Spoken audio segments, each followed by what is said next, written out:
We'll see where we get. All right. So the first part of this chapter is genetics. And as I said to you, there's I think there'll go one slide what you need to know about genetics as far as testing goes. This is not a genetics course, so I'm not going to spend a lot of time on it. I'm going to tell you the down and dirty you need to know. What you need to know is that we all have 46 chromosomes. Every one of us. If we're normal, be questionable for some of us. Not saying who. We all have 46 chromosomes. 23 were contributed by each parent. So each parent contributes 23. And if you get 23 from your mom, 23 from your dad, you have 46 chromosomes. The female chromosome, the sex chromosome, is the XX chromosome. The male sex chromosome is the XY. So female is XX. So the female is always going to contribute an X, but she only has an X, right? She has two X's. So remember I said each parent contributes 23 chromosomes for the baby to have a total of 46. So the female is always going to contribute an X, because that's all she has to contribute. The male is going to contribute an X or a Y. If the female always contributes an X because that's all she has, the male contributes an X, then it's going to be a female. It's going to be a what? Female. Girl, female. If the female contributes an X, because she always does, and then the male contributes a Y, it's going to be a male, right? So if it's XX, it's a girl. If it's XY, it's a boy. So it all depends on what the male contributes. So who decides what sex the baby's going to be? The male. Now, if you have 46 normal chromosomes, you have normal chromosomal makeup. Again, one sex chromosome contributed by each parent.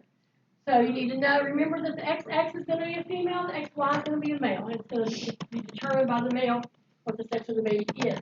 If you have an extra chromosome or missing a chromosome, then there are lots of different abnormalities that are associated with that. For example, the most common of all is trisomy 21, and that's an extra chromosome. Trisomy 21 is Down syndrome. Most of us know what that is. It is a chromosomal abnormality that leads to any variety.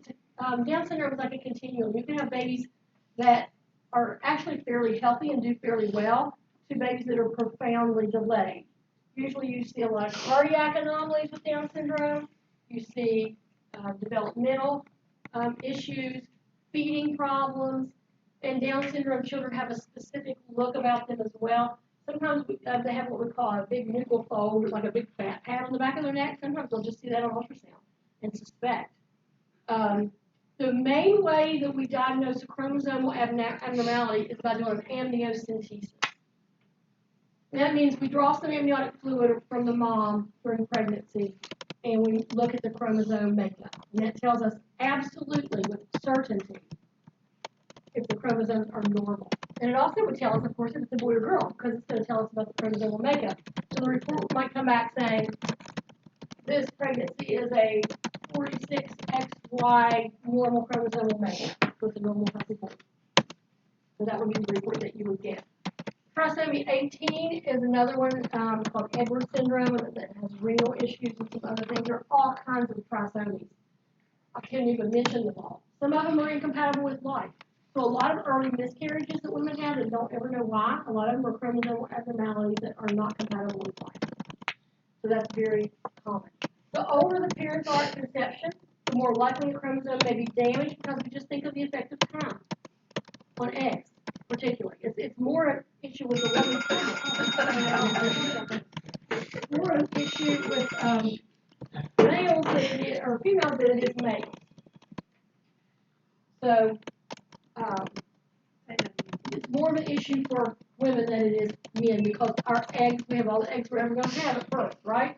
So we have more exposure to teratins over the years. Male sperm turns over about every 3 months. So while there are some things that can affect sperm, some drugs, alcohol use, things like that, men get new sperm every 3 months. They all completely turn over within 3 months. Females have all the eggs are ever going to. So very often we see a problem with eggs. Very common. The cause of chromosomal abnormalities, exposure to teratins. pesticides, chemicals, agents, and you may not even know you're exposed. The things that you spray in your yard, the things you spray in your house are very often teratogens that we don't even realize. Exposure to alcohol and drugs that are ingested by one or both parents, either prescribed or illicit, either one. Hereditary issues. There are families that just tend to carry an inherent risk of chromosomal abnormalities. It just tends to happen in that family. So families have an increased risk of incidence of Downs. We don't know why. Deficiencies. The most well-known is a low folic acid level. Women with low folic acid levels can have an increased risk of neural tube defects in their babies.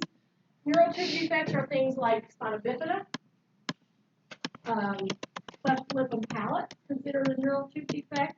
Anencephaly, you all know what anencephaly is? That's when the only part of the brain that's present is the brainstem. That's all. The baby actually has an open cranium, but their brain is exposed when they're born, down to here, and all the way up to the brainstem is essentially incompatible with life. A lot of times they die in utero. If they live, they just live a day or two because they have no suck reflex. They have an open brain. They usually die very quickly. But those are all examples of neural tube defects that can come from low folic acid levels. And if you wait till you're pregnant to start supplementing your diet with folic acid, you're waiting way too long. So we now supplement. We now put folic acid in bread and some other cereal and some other foods. So anybody who thinks they may want to get pregnant should start eating foods high in folic acid. We'll talk about that in the nutrition chapter as well. There's a list of foods in chapter 9 that are high in folic acid. Look at those.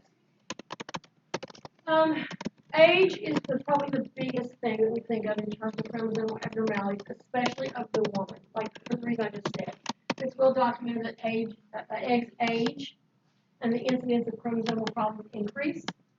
Down syndrome in particular is the best example. If you are in your 20s, your risk of having a child with Down syndrome is about 1 in 3,000. If you're 45, it's 1 in 250. So that's a big difference. So it is very largely related to chromosomal, the aging of the egg. Men can also have an increase in chromosomal abnormalities as they age, but since sperm don't live, turnover much quickly, it's not as big of a cost as it is for the if you're 25, it's 1 in 3,000. If you're 45, it's 1 in 350. And this is just a picture, of a child with Down syndrome. They have a very specific look. They have what we call simian crease. I don't know what a simian crease is, but if you look at the creases in your hand, not one of them, goes all of them, maybe start over here, but don't go all the way over here. A simian crease goes from here to here without stopping. You probably don't have you shouldn't have any creases in your hand that go all the way from here to here fully. It's an abnormal finding. It's called a simian crease. They also have low set ears, and they have a big, like a neutral fold, kind of big. So, and they again have a very specific look about them that most people can identify readily as a child with Down syndrome.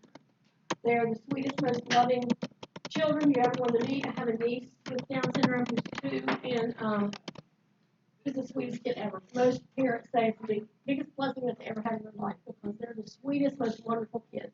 But they do have developmental delays, and some are extreme and some are just moderate. So it just depends on the individual.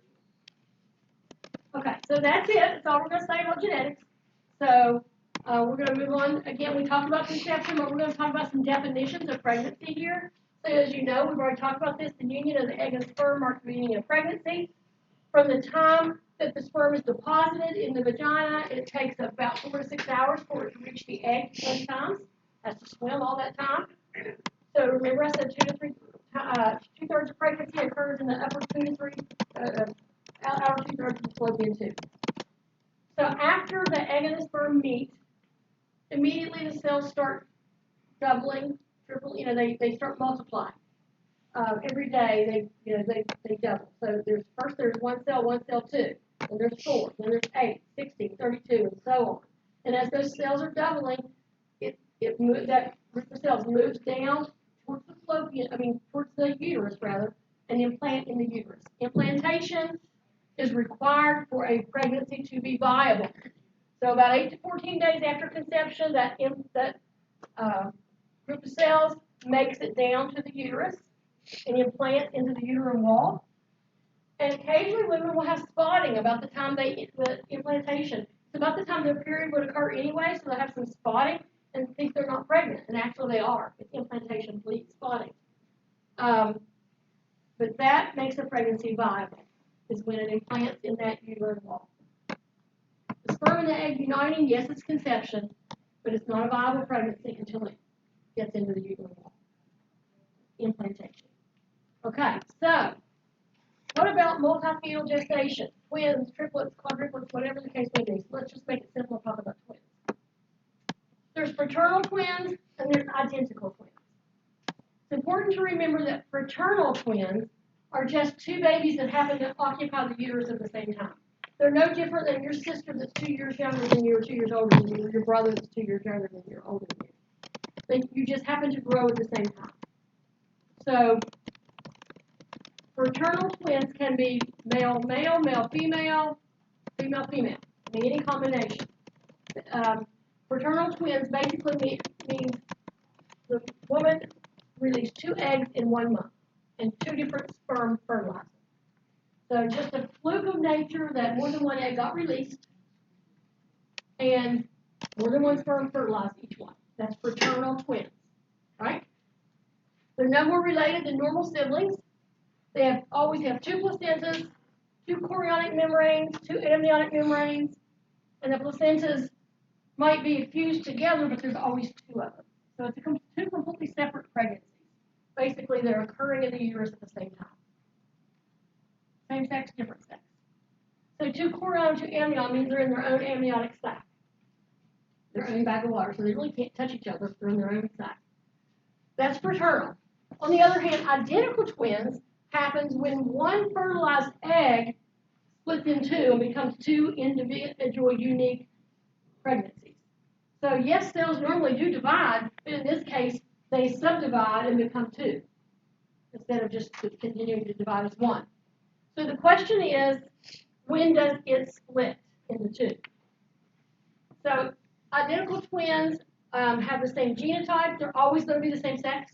They have to both be girls or both be boys if they're identical, because it's 1 egg or 1 sperm that's split into 2. If it splits before implantation of those group of cells into the uterus, then you have 2 placentas, 2 chorion, 2 amnion. That's the best kind of twins because everything's separate. We like everything to be separate if possible. If it splits a few days after implantation, they may share 1 placenta, but hopefully they have 2 amniotic sacs and they're not in the same bag of water. But we don't like 1 placenta because that's when you have the risk of 1 baby getting too much nutrients and another baby not getting enough. If it splits even a few days later than that, that's when you have conjoined twins. Conjoined twins split way later than they should have. They share a placenta, a chorion, and amnion. Actually, they're hooked together. So it all depends on when it splits in relationship to implantation of those cells in the uterus. But ideally, we would like to have 2 placentas, 2 chorion, 2 amnion. That's the best case scenario for monozygotic twins, or identical twins. So here's your fraternal twins.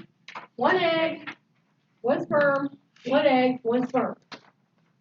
So you have 2 placentas, 2 amnions, 2 chorions. The yellow is the amniotic membrane, that's what holds the water in, and the white is the chorionic membrane, and the placentas are here.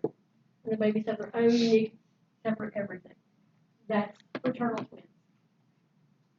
Identical twins, on the other hand, you see the cells start to reproduce, and then all of a sudden they become 2.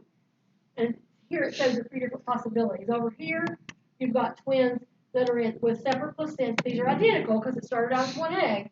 But down here, you've got 2 placentas, 2 amnion, 2 chorion. Here you've got 1 placenta, 1 chorion, 2 chorion, and 2 amnion.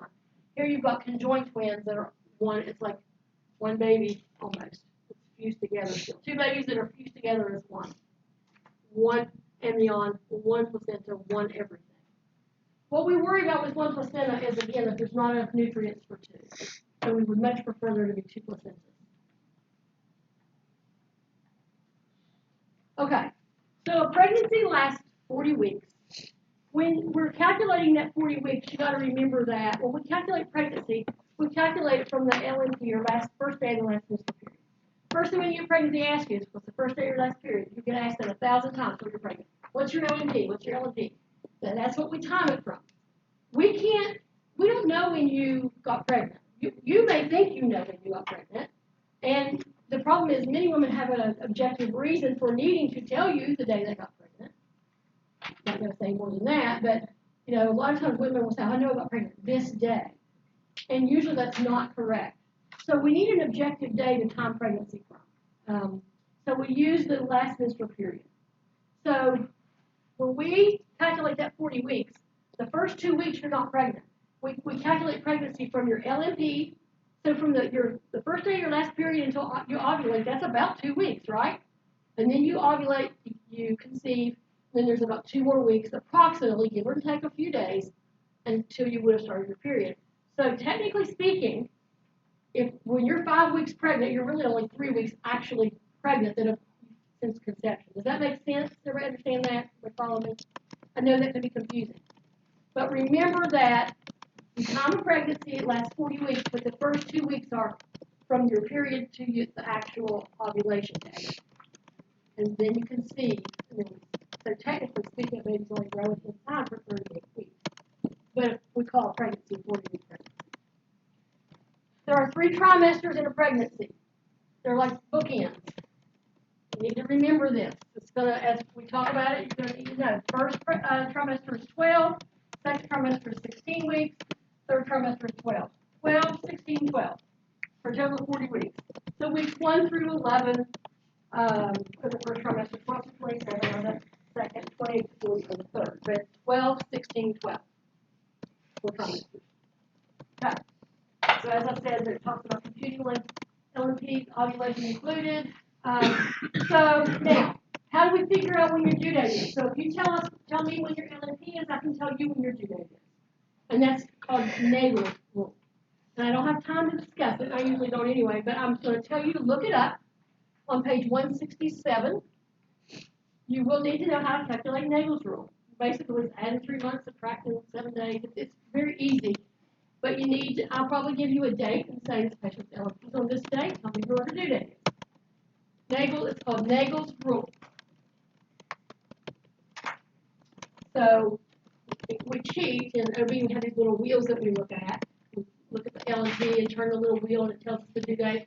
But it's just basically using Naegele's rule to calculate it. So we're just calculating from the first day of the LMP. Intrauterine development, from conception to day 14, we call it an ovum or pre-embryonic stage. From day 15 to 8 weeks, we call it an embryo, and then from 8 weeks to birth, it's a fetus. So there's some technical terms that we use to describe pregnancy. When I say membranes, I'm talking about what holds there's water. Babies are living in an amniotic sac of water, and the membrane is what holds that water together. There's a whole sac made of tough fibrous tissue. It's like a balloon, really. It's sort of like a balloon made of fibrous tissue that holds that water in, holds the baby inside. But inside that is the amniotic fluid. That's the fluid that the baby is swimming in. It's clear fluid around the baby. It's a cushion. It protects the baby from harm. It insulates the baby. So it keeps if you fall from falling down. It's insulating from the baby. The baby's protected from infection because of that chorionic membrane that keeps the baby safe. The baby swallows this fluid and it pees this fluid out. And it swallows this fluid and it pees this fluid out constantly. There's no nutrition there. It's just it's just practicing using the organs, and it helps us to know that the fetal kidneys are working because it pees it out, drinks it, pees it, and it's just amniotic fluid. Baby's metabolic waste is not excreted into that sac. The baby's metabolic waste is eliminated through the placenta, which we'll talk about. So it's just pure amniotic fluid. Normal amount of amniotic fluid is anywhere from 700 to 1,000 ml. It changes. A couple things that can change it, which we'll talk about later. But that amniotic fluid is a really important part of pregnancy. Low fluid or high fluid can be indicative of some abnormal things. The umbilical cord, this is a picture of it here. is what carries nutrients and oxygen to the baby. And it's a crucial part of transport. There should be 3 vessels in that cord. You see what this cord looks like? It's big and rubbery, and it feels like rubber when you touch it. And you can see a vessel here. There's a vessel, and there's a vessel. There's a total of 3 vessels. If you cut that cord and look at the end of it, I can see holes for 3 vessels. There should always be 3, 2 arteries and a vein. And at birth, we look, when we cut the cord, we look and make sure we see 3 little openings for 3 vessels. A baby that does not have 3 vessels usually has other anomalies as well. You expect to see 3 vessels. That stuff that's covering those vessels, protecting them, is called Wharton's jelly. It's just a rubbery substance that, again, it looks kind of like a rubbery water hose, but that's protection for those vessels. The cord, the umbilical cord, by the time the term pregnancy is 30 to 90 centimeters long. Now, what do you think happens if a cord's too long? What is the danger of a cord that's too long? It can get tangled up. And if it gets tangled up in the cord and has what we call a cord accident, it could be death. It could cause death. There are cord accidents that occur, and if the cord is tangled up or compressed enough, it can cause fetal death. What about if the cord's too short? What problem do you think that would cause? What happens when it's time for the baby to be born and the cord's too short? Well, or it can't get out, or it gets stuck. It will either A, rip the placenta loose, or B, it just come, and it can't come any further, right? So a cord that's too short or a cord that's too long is problematic. If the cord's wrapped around the baby's neck, it's called a nuchal cord. The nuchal cord times 1, times 2, times 3, the most I've ever seen is 5. That's all a cord was. Live baby, perfectly healthy, wrapped around his neck 5 times. That's the most I've ever seen. What should I talk about? Probably let's stop at this slide.